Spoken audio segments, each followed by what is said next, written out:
আসসালামু আলাইকুম। আজকের ভিডিওতে আমরা জানবো 2026 সালে মানুষের কোন কাজের চাহিদা বেশি, কোন কাজের তুলনামূলক ভালো বেতন পাওয়া যায় এবং বাংলাদেশ থেকে যারা মালয়েশিয়া যাওয়ার চিন্তা করছেন তাদের জন্য কোন কোন ধরনের কাজে বেছে নেওয়া ভালো হতে পারে। বর্তমানে মালয়েশিয়ার শ্রম বাজারে বিদেশি কর্মীদের জন্য ম্যানুফ্যাকচারিং বা কারখানার কাজ, কনস্ট্রাকশন এবং নির্মাণ কাজ, প্লাস্টিশন বা বাগানের কাজ, কৃষিকাজ এবং বিভিন্ন সার্ভিস সেক্টরে কাজ গুরুত্বপূর্ণ। মালয়েশিয়ার শ্রম বাজার ম্যানুফ্যাকচারিং এবং কনস্ট্রাকশন খাতে বিদেশি কর্মীদের সংখ্যা উল্লেখযোগ্য এবং এসব খাতে শ্রমিকের চাহিদাও রয়েছে। এর মধ্যে কারখানা কাজ অনেক বেশি বাংলাদেশি শ্রমিকদের জন্য জনপ্রিয়। Electronics, packaging, food processing, production line, machine operator এবং বিভিন্ন ধরনের অ্যাসেম্বলির কাজ এখানে পাওয়া যায়। সাধারণ শ্রমিক হিসেবে বেতন অনেক সময় ন্যূনতম মজুরির কাছাকাছি থেকে শুরু হয়, তবে ওভারটাইম, শিফট, দক্ষতা এবং কোম্পানির নিয়ম অনুযায়ী মোট আয় বাড়তে পারে। মালয়েশিয়া বর্তমান আইনগত ন্যূনতম মজুরি মাসে 1700 রিঙ্গিত বা 2025 সালে আগস্ট থেকে সব নিয়োগকর্তার কার্যকর শুরু হয়ে গেছে।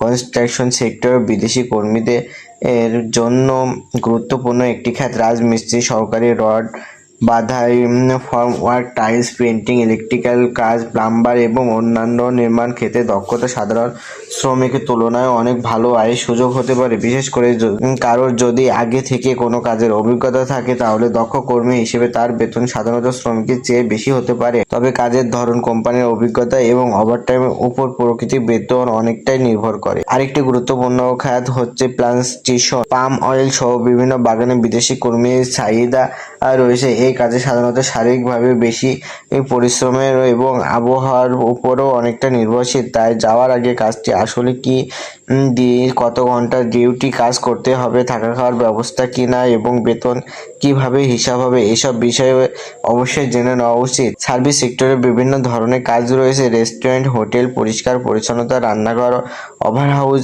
এবং অন্যান্য সার্ভিসের কাজের সুযোগ থাকতে পারে। তবে এখানে একটি বিষয় মনে রাখতে হবে, সব কাজের জন্য বিদেশি কর্মী নেওয়ার অনুমতি একই রকম নয়। তাই শুধু দালাল বা এজেন্সির কথায় কোনো কাজ নিশ্চিত ধরে নেওয়া উচিত নয়। বৈধ নিয়োগকর্তা, অনুমোদিত বিষয় এবং চাকরির অফার যাচাই করা অত্যন্ত জরুরি। এখন যদি প্রশ্ন করেন মালয়েশিয়া কোন কাজে সবচেয়ে বেশি বেতন পাওয়া যায়, তাহলে শুধু কাজের নাম শুনে সিদ্ধান্ত নেওয়া ঠিক হবে না।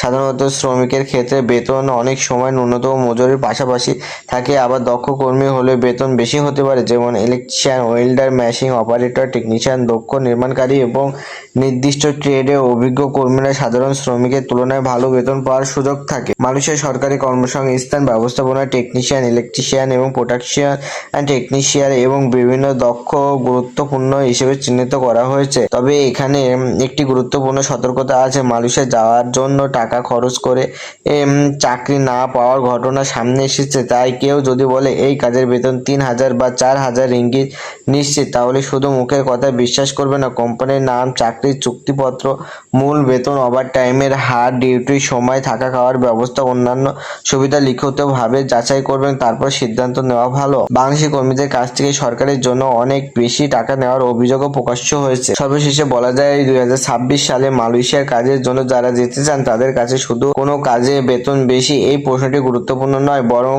কোন কাজ বৈধ, কোন কাজ কোম্পানি নিয়োগ পাচ্ছে, মূল বেতন কত, ওভারটাইম আছে কিনা এবং যাওয়ার মোট খরচ কত, এই বিষয়গুলো একসঙ্গে বিবেচনা করতে হবে। আপনার যদি কোনো নির্দিষ্ট দক্ষতা থাকে, যেমন electrician, welding, machine operator, tiles, plumbing বা অন্য কোনো ট্রেড, তাহলে সাধারণ শ্রমিক হিসেবে যাওয়ার চেয়ে দক্ষতার কাজে খোঁজা অনেক লাভজনক হতে পারে। তাই মালয়েশিয়া যাওয়ার আগে তাড়াহুড়ো না করে চাকরির কাগজপত্র যাচাই করুন, বেতন ও কাজের শর্ত লিখিতভাবে বৈধ প্রক্রিয়ার যাওয়ার চেষ্টা করুন। মনে রাখবেন, বেশি বেতনের কথা শুনলে চাকরিটি ভালো হয় না। আসল বিষয় হলো বেতনটি বাস্তবে কত, কাজটি বৈধ কিনা এবং সমস্ত খরচ বাদ দেওয়ার পর হাতে কত টাকা থাকবে।